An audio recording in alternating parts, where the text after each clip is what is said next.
What's up mga bay? So, kamusta? Kami nami karon sa Cebu. Nakauli gid taon kay naka-file man ta og vacation leave, no? Mo nay usas mga kinahanglan nato para ma-refresh ug ma-recharge ang atong unahon. Ang among gistayhan mga bay, dora ni siya sa Mactan Airport. Mao kung naay mutug par mulupad nga eroplano, madunggan gid namo. Pero karong adlaw mga bay, padong sad mi manglaag adto mi sa southern part sa Cebu, ang Badjan. Kay sukad-sukad naniguang na lang ko sa Cebu, wa jud ko kalaag-an na lugara. So, among suwayan dito unsay naa ug unsay mga nindot dito. So let's go mga bay. Dito ni agi sa first bridge sa Cebu mga bay, no, connecting Mandawi and Lapu-Lapu. While nagbiyahe mi padong sa South Bus Terminal, na ami mga nagian nga eskwelahan sa Maani ug kining San Carlos, no, dapit sa may Santo Rosario. Then ang E-Mall ug ang City Mall ug naabot dayon mi diri sa bus terminal sa Librando. So while waiting sa mo ang biyahe, nag-relax mi diri kadiyot. Nya pagkataud-taud ana nakasakay na dayon mi. So makita nimo mga bay nga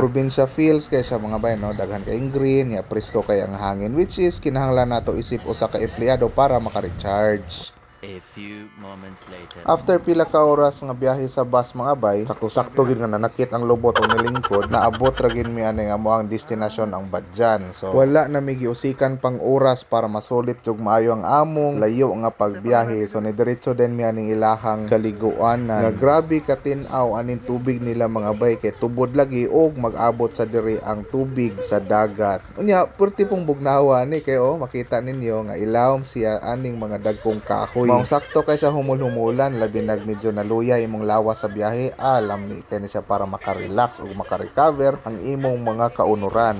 Layat, layat gang. Layat gang.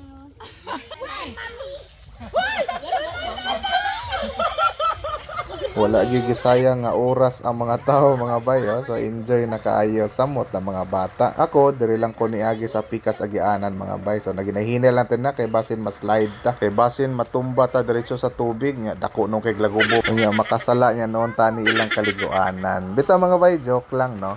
Amo lang gi-enjoy ang higayon mga bay nga nakalaagid taon mi diring dapita. Kay sama sa akong giingon ganina, no, nga liguwang na lang taon kog pinuyo sa Cebu. Wa jud taon ko kasuway og laag diring dapita. Karon noon nga nata sa Leyte na nagpuyo mga bay, diha na noon nakalugar og laag sa ubang parte aning Cebu, no. Ito kabantay mo mga bay.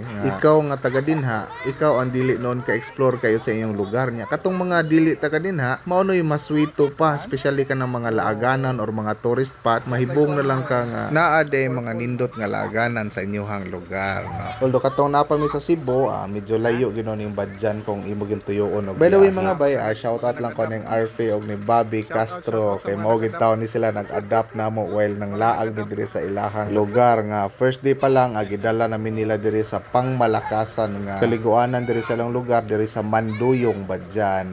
Grabe kanindot gid, wala gid mi nagmahay, grabe ka sulit sa first day pa lang. So kita-kit sa among next video mga bay, kay napakadaghang i-post about sa Badyan. Thank you for watching. Alright.